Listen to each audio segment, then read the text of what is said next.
क्योंकि जो स्टूडेंट ये मान के चलेंगे कि this internal reasons are the only factor for my selection, तो दोस्त भगवान भी तुम्हारे और नीट के बीच में नहीं आ सकते। और ये सारे टॉपर्स करते हैं। टॉपर मतलब प्रॉपर AIR 1 की बात कर रहा हूँ। Every topper has this revision notes with them. Hello everyone, this is Ayush and you're watching Worldly Speaks. I'm your NEET Physics educator. NEET 2024 के आखिरी मोस्ट क्रूशियल 5 मंथ्स बचे हैं एंड इस 5 मंथ्स को यूज़ ना कर पाना ही नीट में फेलियर का कारण है। अभी जैसे आपके 5 महीने बीते ना, वैसे ये 5 महीने नहीं बीतने चाहिए।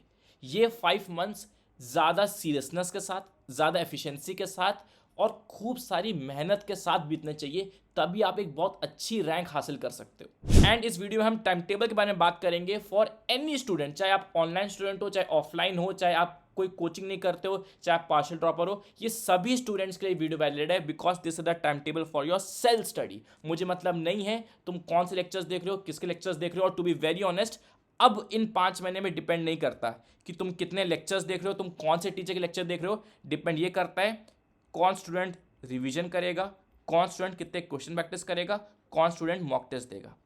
ये फैक्टर्स ज़्यादा इंपॉर्टेंट हो जाते हैं इन लास्ट 5 मंथ्स में। लेट्स सी, पहले पॉइंट की बात करते हैं। 6 आवर्स की सेल्फ स्टडी मिनिमम करनी ही करनी है। सर 6 आवर्स की सेल्फ स्टडी नहीं हो पाती है, वो फलाना रीज़न, ये रीज़न। दोस्त मुझको माफ़ कर दे, आप छोड़ दो यार NEET preparation. I am sorry to being very harsh. आपसे फिर ये सब ढोंग करो तुम नीट की प्रिपरेशन करने का।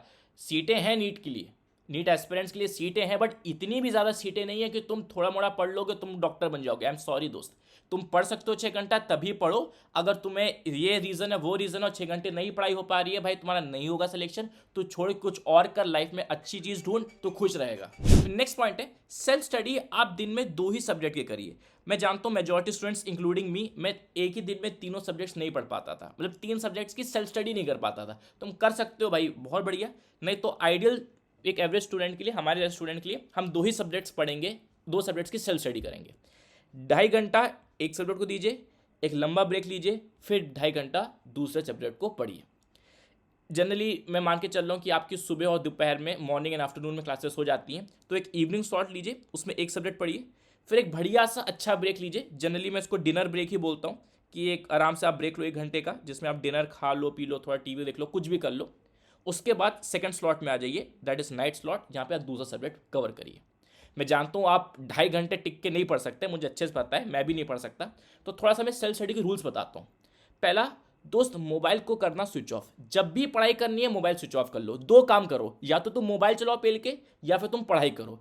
दोनों एक साथ मत करना, फिर कहीं के नहीं रहोगे। मेरे अकॉर्डिंग 1 घंटा आप पढ़ाई करिए, मोबाइल स्विच ऑफ रहेगा, 1 घंटा पढ़ाई करिए, फिर 10 मिनट के आराम से मोबाइल चलाइए। टाइमर लगाइए, अलार्म लगाइए, 10 मिनट मोबाइल चलाइए। फिर 45 मिनट्स पढ़ाई करिए, फिर 10 मिनट मोबाइल चलाइए, फिर 45 मिनट्स पढ़ाई करिए। हो गया आपका 2.5 घंटा कंप्लीट। Subject 1 done. अब एक लंबा ब्रेक लीजिए, एक डिनर ब्रेक लीजिए, 1 घंटे का ब्रेक लीजिए, खाना खाइए, जो करना है करिए, फिर से रिफ्रेश होकर पढ़ने बैठ जाइए। 1 घंटा पढ़िए स्विच ऑफ करके मोबाइल, 10 मिनट का ब्रेक, फिर 45 मिनट्स पढ़िए मोबाइल स्विच ऑफ करके, फिर 10 मिनट का ब्रेक लीजिए, फिर 45 मिनट्स पढ़िए। दैट इज 2.5 घंटे कंप्लीट। Subject 2 done. बस सेल्फ स्टडी करते वक्त ये याद रखिएगा, आप 2 चैप्टर को एक साथ सीखने की कोशिश मत करिएगा। जैसे आप फिजिक्स पढ़ रहे हो, मान लो आपने EM वेव्स जिंदगी में नहीं पढ़ा, अब EM वेव्स आप पढ़ रहे हो ढंग से, और लेट से आपने थर्मो भी कभी ढंग से नहीं पढ़ा और आप थर्मो भी पढ़ रहे हो, तो दोनों को एक साथ मत पढ़ने की कोशिश करो, 2 बिल्कुल नए चैप्टर्स को। हाँ, कब 2 चैप्टर्स एक साथ पढ़ सकते हैं कि भैया आप EM वेव्स पढ़ रहे हो, थर्मो का ऑलरेडी आपको आइडिया, आप इसके क्वेश्चन प्रैक्टिस कर रहे हो, या थर्मो को आप रिवाइज कर रहे हो, दैट यू कैन डू।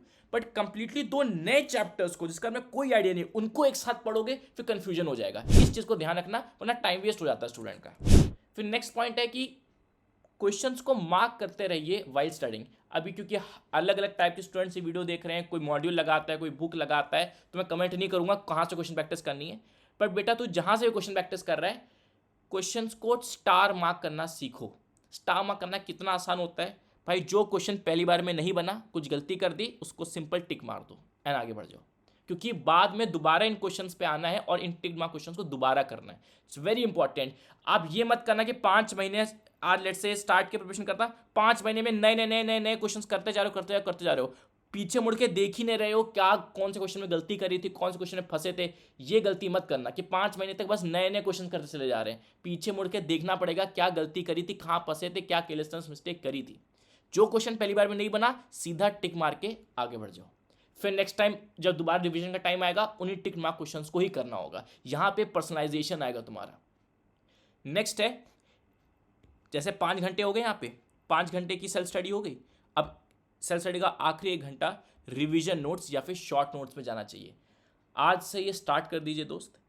बहुत कम स्टूडेंट्स के पास खुद के अपने पर्सनल शॉर्ट नोट्स होते हैं। 1 घंटा लीजिए, बनाइए कोई पुराने चैप्टर, नए चैप्टर, वॉट एवर, रोज आदत बनाइए। क्योंकि जब ये 5 महीने से 2 महीने बचेंगे ना नीट एग्जाम के लिए, तब हालत खराब हो गई कि 2 महीने में पूरी फिजिक्स, पूरी केमिस्ट्री, पूरी बायो कैसे रिवाइज करें। और जब आपके पास रिवीजन नोट्स होंगे, आप लिटरली बहुत क्विक वे में रिवाइज कर पाएंगे। बिना रिवीजन नोट्स के एक दिन में मैक्स टू मैक्स आप 2 चैप्टर रिवाइज कर सकते हैं। अगर सारे चैप्टर्स के रिवीजन नोट्स हैं तो आप एक दिन में 4 चैप्टर रिवाइज कर लेंगे एक साथ, क्योंकि बहुत फास्ट हो जाती है चीज़ें। और ये सारे टॉपर्स करते हैं। टॉपर मतलब प्रॉपर AIR 1 की बात कर रहा हूँ। Every topper has this revision notes with them. उसके बाद सोने से पहले हमेशा समराइज करिए कि आज क्या क्या पढ़ा। ज़्यादा टाइम लगता, सोने जा रहे हो तुरंत नींद नहीं आती, मुझे भी नहीं आती, आपको किसी को नहीं आएगी। हम लोग वो नहीं है, कंप्यूटर नहीं है कि बटन दबाया सो गए। 15 मिनट निकालिए, एक बार नोट्स आज जो भी पढ़ा उन नोट्स को खोल के एक बार मोटा मोटा देखिए, आज क्या क्या सीखे हो। अच्छा जी ये पढ़े थे। बस कुछ, मैं नहीं कह रहा कुछ लिख के याद करना है, बस मोटा मोटा देखो। इससे क्या होता है, माइंड में स्टोर होता है कि आज ये चीज़ें पढ़ी हैं। एक कॉन्फिडेंस आता है कि हाँ आज का दिन बढ़िया रहा है, प्रोडक्टिव रहा है, कुछ सीखा हूँ मैं। तो एक मोटा मोटा 10-15 मिनट लेके देखिए फिजिक्स में, केमिस्ट्री में, बायो में क्या क्या तुम आज सीखे हो। नेक्स्ट पॉइंट की बात करते हैं, संडे को कैसे यूटिलाइज करना है। संडे को दोस्त पहले पूरा वीक का रिवीजन आपको एक क्विक वे में करना है। पूरे हफ्ते में जो कुछ पढ़ा है रिवीजन करना नहीं छोड़ना है। आखिरी 5 महीने में रिवीजन आपको बचाएगा एक खराब मार्क्स लाने से। अच्छे मार्क्स लाने के लिए क्विक रिवीजन करते रहो पूरे वीक का। फिर Sunday must be a test day, जहाँ पे आप टेस्ट को अटेम्प्ट करते हैं, उस टेस्ट पेपर को फुल्ली सॉल्व करते हैं, उसको एनालाइज करते हैं क्या गलती है। पूरा दिन इसी में लग जाएगा आपका। यही करना है आपको। एक टेस्ट सीरीज में एनरोल कर लीजिए खुद को, कुछ भी जो भी आपको ठीक लगे। लेकिन हमेशा याद रखना कि टेस्ट भी लिमिटेड होने चाहिए।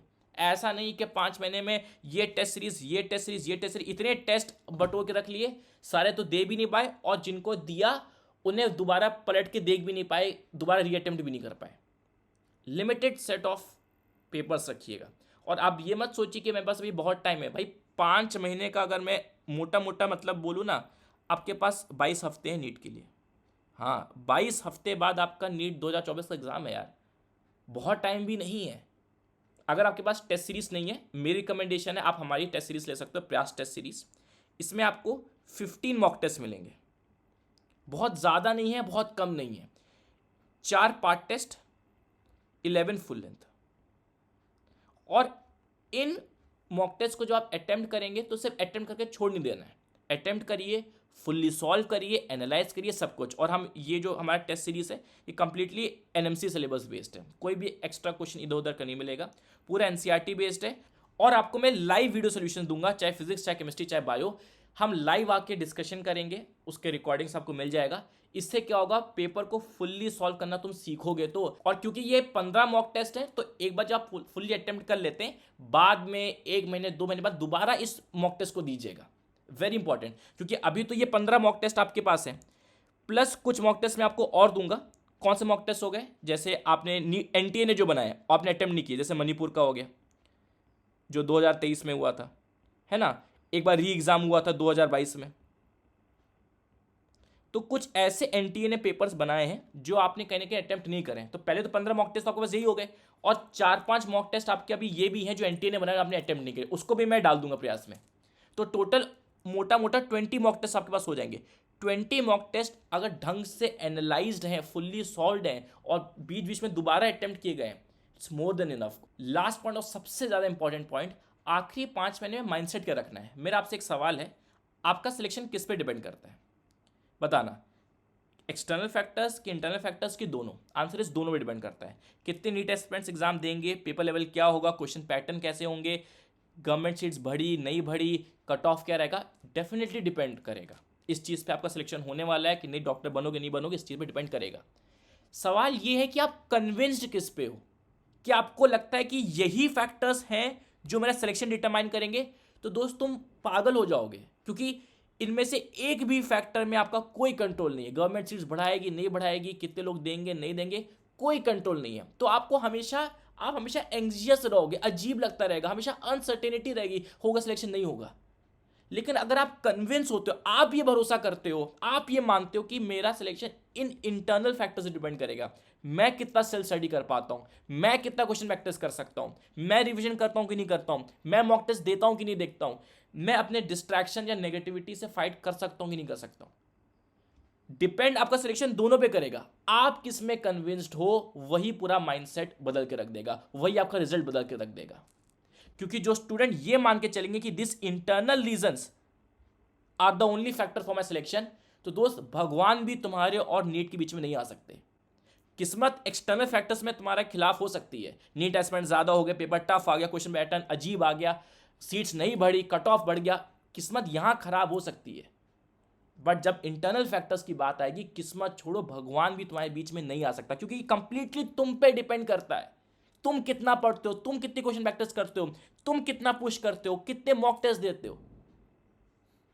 और ऐसे स्टूडेंट अपनी प्रिपरेशन में काम रहेंगे, शांत रहेंगे, और ऐसे बच्चे हमेशा परेशान होंगे, सवाल पूछते रहेंगे, हमेशा वीडियोस देखते रहेंगे, नोटिफिकेशन कब आया, किसी ने बोल दिया पेपर टफ आएगा तो हालत खराब हो गई, ये हमेशा पैनिक रहेंगे, और इनसे 5 महीने में ढंग से पढ़ाई नहीं हो पाएगी, क्योंकि उनको फील ही नहीं हो रहा ना कि सिलेक्शन मेरी वजह से हो सकता है, उनको लगता है सिलेक्शन की वजह से होता है। That's it for the video guys. अपने 5 महीने को ढंग से यूटिलाइज करिए और एक अच्छी गवर्नमेंट सीट लीजिए और मेरा अपने माँ बाप का नाम रोशन करिए। Thank you so much.